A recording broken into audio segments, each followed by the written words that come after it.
kati bw'oba okimanyi nti buli omu atunuulira ggwe weegendereze by'oyogera.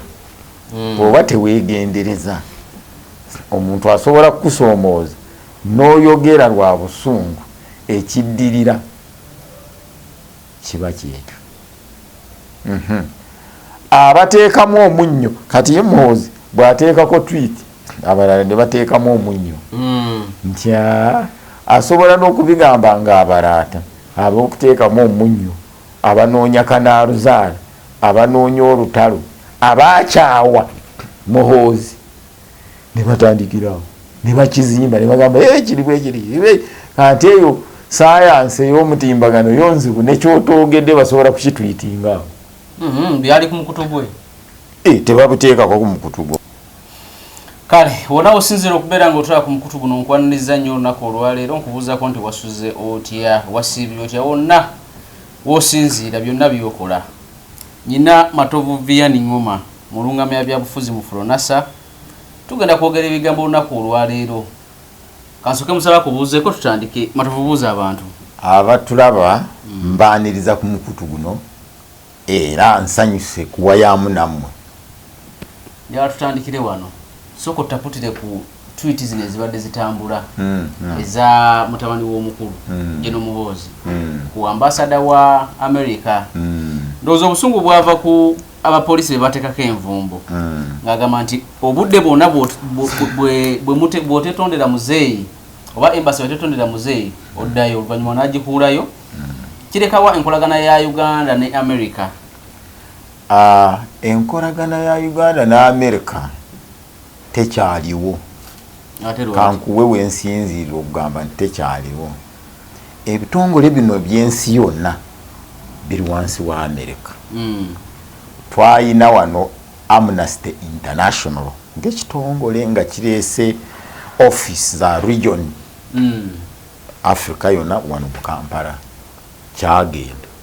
Twayina International Watch, twayina International Human Rights, ate n'ekirala ekyennaku ennyo guruupu y'Abannayuganda ne palamenti yeeyo gy'olaba na bano ba spokesperson b'ofuna opondo baalumbaganya ekitebe eky'omukulu w'ebyobugabe bw'abantu. Bugabe bw'obuyambi? Eddembe ly'abantu ekyensi yonna wali kololo ne bakiweereza nsalaasale kive mu Uganda kyo baagoba ngobe. Ekyo ekitebe mu luzungu Abannayuganda bajja kukitegeera mu luzungu, enkyogera mu Luganda tebajja kukitegeera, tebalinga nze amanyi Oluganda. Kati bakiyita UN High Commission for Human Rights. Ne baddamu ne bakuba sekkuba Democratic Governance Facility nayo bagikuba bukubi nevaamu. Kati awo omukago ne gusasika. Tugere ku bigambo bya Jeno Muhoozi. Kati tugenze ku level ye nga CDF asaanye okuwandika ebigambo bwe bityo ku mikutu gye. CDF ono kyemusaba ekinaamutaasa era nekimuyamba kiri wano ku meeza. Agenda asome Kagerawo, ekitabo kya Kagerawo, ategeere olugambo lwa ku mikutu kye lukola. Amini yasinziira ku lugambo lw'omukutu n'atumya nti gwe Nyerere oli mukazi nja kukuwasa. Nyerere n'amugamba oke kanzijo mpase. Ekyavaamu Amini radio yagisiba ku motoka ye n'agivuga bwe yatuuka Jinja nti nze Kampala mwendi nnyo, bwe n'atuuka e Masaka mwabe Masaka mukwataganye n'abakomboozi abo mbatamba makumba aweta. Eyamubbulamu oluyimba mu Kagerawo yagamba nti mu Kiswahili nti Amini alikuwa mjinga, alikula kabaragara kwa military police olwasiibula Uganda atuuse Koboko. Kati ebigambo bino bisoboletera Jeno Muhoozi ebizibu. N'okunywa akacaayi mu Sheraton yali takyakanywa, yali aki kabaragara ku military police. Matovu, ebigambo ebyo tukyali awo ku bigambo amateeka gamukkiriza kugamba ebigambo ebyo. Tulina olugero lw'embwa enjeru. Embwa enjeru namunzikiza bagikuba jinja tebula. Kati bw'oba okimanyi nti buli omu atunuulira ggwe weegendereze by'oyogera. Bw'oba teweegendereza omuntu asobola kukusoomooza n'oyogera lwa busungu, ekiddirira kiba kyekyo. Abateekamu omunnyo, kati ye Muhoozi bw'ateekako tweet abalala ne bateekamu omunnyo nti asobola n'okubigamba ng'abalaata ab'okuteekamu omunnyo, abanoonya kanaaluzaala, abanoonya olutalo, abaakyawa Muhoozi ne batandikirawo ne bakizimba ne bagamba kiri bwe kiri. Kati eyo sayansi ey'omutimbagano yonzibu nekyotoogedde basobola kukitwitinga. Byali ku mukutu gwe. Tebabuteekako ku mukutu gwo. Ani agucontrolling? Abaana basoma waliyo ekigambo kyempulira kye bayita hacking. Teyabyegaana nti baakinze kubanga yali yeeganye nagamba baakinze akawunti yange. N'oluvannyuma yennyini yabisikayo. Kabisikeeyo katabisikeeyo. Kyensaba kati nga tuli wano ekinaatutaasa. Pulezidenti Yoweri Museveni Muhoozi ono obwa senior presidential advisor bumugyeko. Akyali senior presidential advisor. Bade manye CDF. CDF ate senior presidential advisor on special operations. Eyo waliyo olugambo lweluleeta bino. Eyo jacket ey'obwa advisor yeekola lugambo era ekkirizibwa kukola lugambo agimugyeko asigale CDF. Awo tujja amateeka g'amagye gajja kumukwata gamulungamye n'okukyogera takiddamu aba atya. Ekirala President Museveni gw'otuyuuyirawo omugongo nkole ensobe zange gw'okola apology. President Museveni bagyeganye bagambye eri fake. Oba fake oba si fake kyayiseewo. Ate ategeere mawulire nti eri fake ajja kugifuula y'amazima. Okuggyako Museveni bw'anaapulidinga kyataakole. Kati awo who will prove? Okugiprovinga nti eri fake ayina kupulidinga mu lujjudde oba akole nation address ng'ayogera presence kyataakole. Bwe kiba tekikoleddwa ejja kusigala ntuufu. Kubanga size zo zokka zasoso wandika walaba waliri ng'ayendoosinga taata we. Munnamagye asavinga amagye ate era nga ye CDF akkirizibwa okwogera ku byobufuzi nga bwe yabyogerako awo. Ye yamulonda. Ye yamulonda. Katubuuze Muhoozi ono akaluulu akasooka akakyenda mu mukaaga njagala kumuchallenge nga yalonda.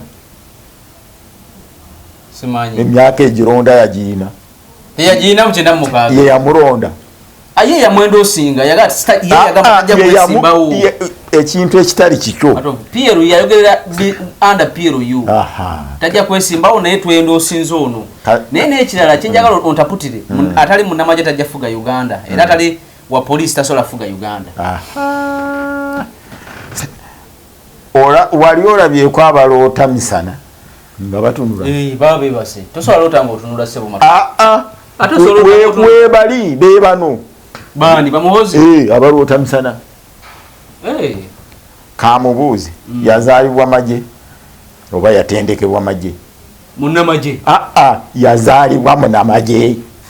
Tozaalibwa ng'oli munnamagye. Kamukuba ekibalo amagye agagendamu ayina emyaka emeka? Gwe waliwo tunyumize. Emyaka gye yamala mu civilian hood gyegyo gye yayingirira mu magye. Kati ali bosi civilian ate magye. Oba abannayuganda tusobola kugaana ntolu w'amagye because it is UPDF, Uganda People's Defence Force. Tusobola kugaana nti tolu w'amagye. Bwe twaga Amini teyali field maaso. Bwe twagaana. Ate statement yetegeeza kiti atali munnamagye wa police tajja fuga Uganda. kuyiya naawe byempisa okuloota misana. Yes, amagye gabeerawo, amagye gabeerawo. Katubale ekibalo naye waliwo Matovu waliwo yaŋŋamba nti statement yali egenda eri mukodomi watali munnamagye kuba ye munnamagye nti yaffe eno oba egenda eri oba egenda wa naffe tuli civilian. Nawe oli civilian, tujja kubigaana we tubigaanira weewano. Tekamba taputira oluzungu lwammwe lwesaasoma sivo. Walusoma Matovu, wasoma oluzungu. Matovu yasoma oluzungu sivo. Simwe wava musajja wa diguli. Simwe wava sina wa diguli wa madiguli. Simwe wava civilian. Wava civilian. Ate tuyina kye bayita civility. Siye munansi. Sije kitegeeza civility. Tobeera munansi. Leta pute ebigambo byoli atali munnamagye tajjafuga Uganda. Naye civilian. Nze kyenduko kumulungamya mu bigambo nga bwe biri. Then endorsement ya civil. Bw'oba toli civilian. Tosobola kukola magye. Osooka okuwandiika ng'ow'amagye ova mu civilian. Eteeka ligamba ki? Ligamba nti a citizen of Uganda, a citizen who is more and 100% civilian. Muhoozi is 100% civilian.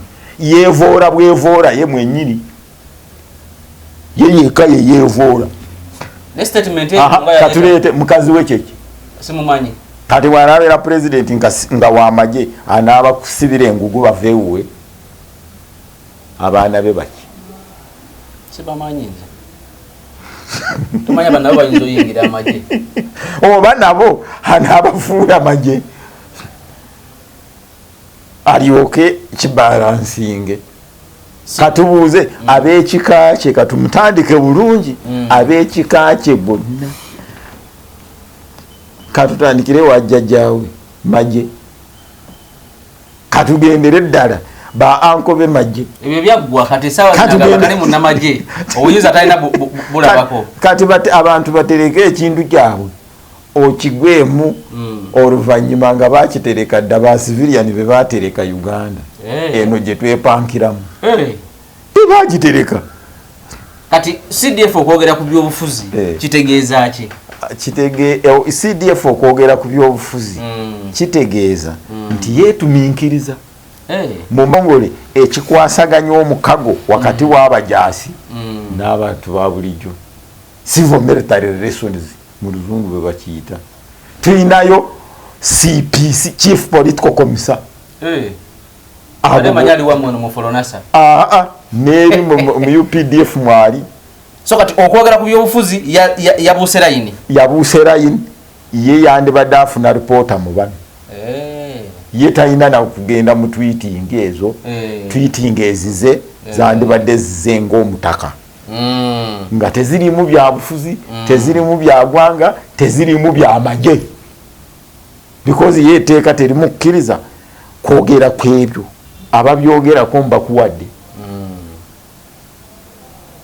So ye kubiyingiramu atyoboola era ajerega alaba nti bali tebasaanidde yasaanidde. Olaba oluzungu luno lwe twaleeta ne tuleeta wano lwatuyigiriza okujerega. Walabako ono Honorable Nsereko ng'ajerega Kato Lubwama abo ba Kato fe abasuusuzi.